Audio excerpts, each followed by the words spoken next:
What's up, everybody? Welcome to Podcast Now. I'm Alex. In this video, I want to talk about Dead by Daylight's Year 4 roadmap. I want to talk about all the stuff that we learned about in their 3-year anniversary live stream with basically the next year of Dead by Daylight and also the future in general. So I'm going to be talking about a lot of different things. Some of these things were already confirmed. We've talked about them in the past, so I'm going to kind of skip over some things, but I'm going to go over the biggest things we learned in this anniversary live stream. And obviously, one of the biggest, if not the biggest, is the announcement of Ghostface. We got to see a lot more gameplay of him. We got to learn some of his perks, and he seems like a very, very cool killer. I do like the perk where when you're taking a survivor or picking them up or taking them off a generator, that it basically eliminates all generators from being used that's not already being worked on for 16 seconds. I think that's a really good perk. When we first heard about Ghostface, the first thing in my mind was I was not impressed really with, firstly, his look besides the mask, but we figured out since then, obviously, that's kind of just a licensing thing. They have the license for the mask, but not for the actual Scream character, so they have to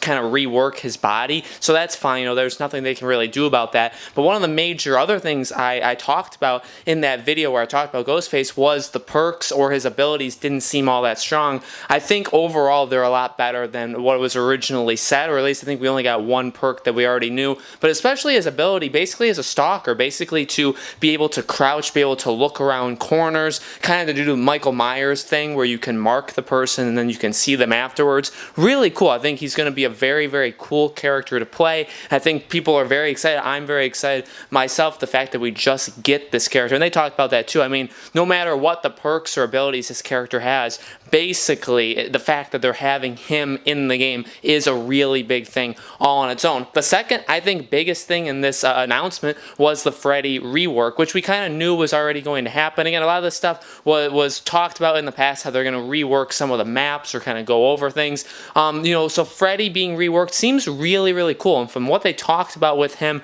with his abilities, basically having like the sleep cycles and no longer having Freddy be the one to put you into the sleep world, I think it's a really, really good idea. I think they definitely do make his character better. I think transporting to generators, which is a thing I think people thought of in the very beginning. A part of Freddy, a part of what makes him so scary is his ability to, in the movies, or just in his lore, is the ability to kind of just come up wherever, right? He can kind of morph into things. And that's a really powerful thing that they didn't do anything with in the game. But now we get to teleport to generators. The whole nightmare, the whole pallet thing where they're not actually there, but you would interact with them if you're sleeping and it would turn into blood. Really cool. I mean, from the sounds of it, they're making Freddy incredibly terrifying, which he is a scary character. In my opinion, he's like the scariest villain or killer in any movie ever. I truly believe that. A person that haunts you and kills you or comes after you in your sleep is when you're at your most vulnerable. So he's always been like scary to me personally, and I think the game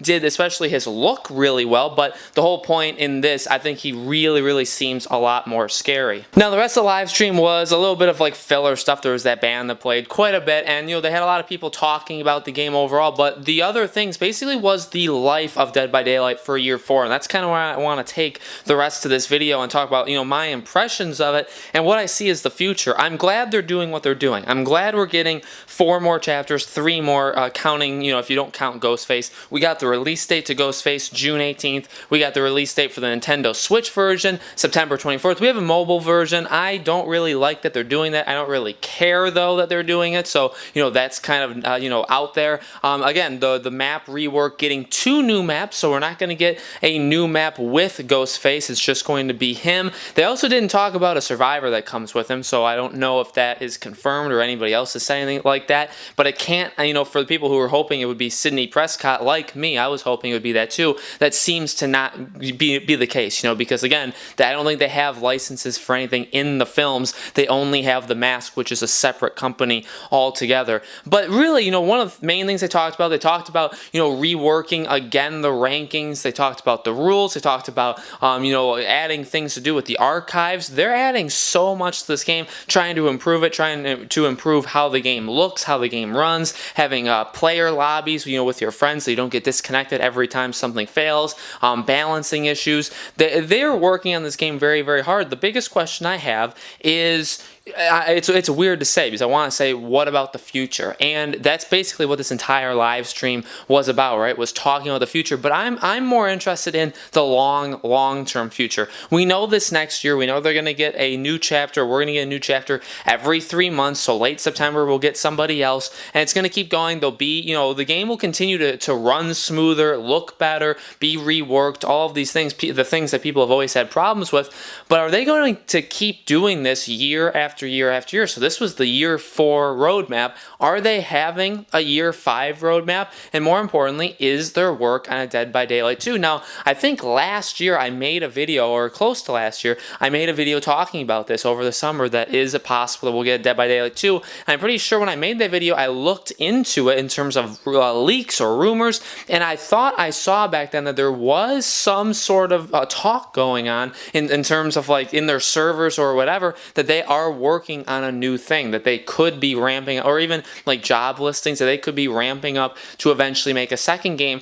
And to be honest, I don't really see how they couldn't, because yes, the consumer base is so big, and yes, they're putting it on more platforms than ever with the Switch, now on your phone. That's really cool. I mean, I like the fact that they're expanding it so everybody can play this game. That's fine. At the same time, a lot of these developers and a lot of these games will have to come to the realization, will have to look themselves in the mirror and say, we either have to like stay behind or we have to move forward, because whether any developer likes it or not, next year is a year of massive change. It's the year of the PS5 and Xbox Scarlet, Xbox 2, whatever. And yes, there's backwards compatibility. So yes, you can keep selling Dead by Daylight, and you can keep playing Dead by Daylight, and and you can have like another 3 years of this where you keep introducing new killers and all this stuff, and it's fine, because you can buy it on the PS4 and you can play it on PS5, or you can buy it on your Xbox One and play, and so you can keep doing that. But at the same time, like, the potential with the next console generation is going to be so large, and I know that this console generation sold, especially PlayStations, a lot of consoles, more consoles than a lot of past generations, and probably by the time it's done, only second most to PS2. I get that, and I get you don't want to leave those people behind, but at the same time, Sony and Microsoft and all of them, they're going to basically want people to leave it behind. Not entirely, because that's what backwards compatibility is all about. It's so that you don't leave them behind, but at the same time, they want to sell their next generation. Developers are going to need to start making games for the next generation. So a game like Dead by Daylight, a game as big and as popular with this cultural phenomenon that is Dead by Daylight, are they going to be one of those games that's like, well, we're just not going to make a second one. We're just going to leave the first one. We're going to keep updating it year after year after year. And that could work for PC. But when it comes to consoles and stuff, it's like, well, when are you going to eventually take advantage of the next generation? When are you going to update things? And what better way to do that than a 2? Now, and the bigger question to that, and it's what I asked last year, is do we need that? Is it, what would they even do? Just new maps, a new engine, new killers? Would all of these killers be included and then some? Because the basic premise of Dead by Daylight is very simple in terms of what you're actually doing, your goal as a survivor and your goal as a killer. So it's like, do you do that for a second game? Do you do it just to update your engine and to get people that are going to jump consoles to the next generation to do it?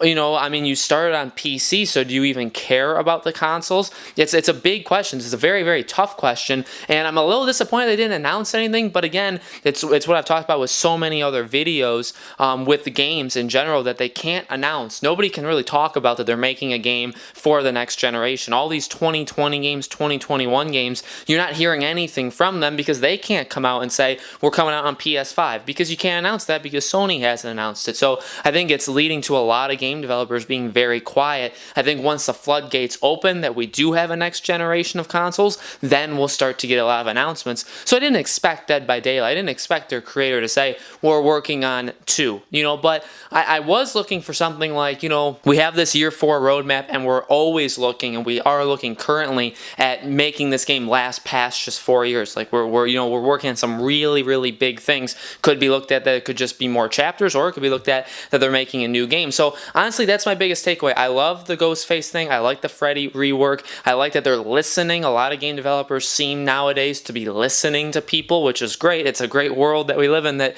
game developers are listening to us. So that's really awesome. The release date, I like the release date for Ghostface. I think it'll be pretty fun.